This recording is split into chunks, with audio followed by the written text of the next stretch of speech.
Hi, welcome back to the Living with Fire podcast. I'm your host, Megan Kay, Outreach Coordinator for the Living with Fire program at the University of Nevada, Reno Extension. And I am very excited to get to announce that we are working on season 2 of our podcast and are about to start releasing some new episodes. So I wanted to give you a little preview and talk about what to expect on season 2 of the Living with Fire podcast.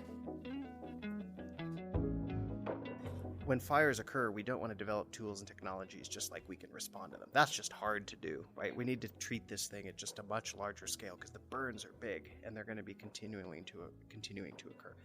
For a lot of people in our area, especially after the last 2 years, which have been weeks and weeks and weeks of smoke, there was almost like a trauma response to the smoke in the air and just like, oh, okay, here we go again. So it's not about, we're going to have to serve water that doesn't meet standards. No, that's never going to happen. It's about mitigating because you can have impacts and it would create potentially increased treatment costs. Humans are a part of our ecosystems, and they always have been, and we've always been land tenders and stewards of the land through thousands of years. This season on the podcast, we wanted to tell a broader story of what it means to live with wildfire.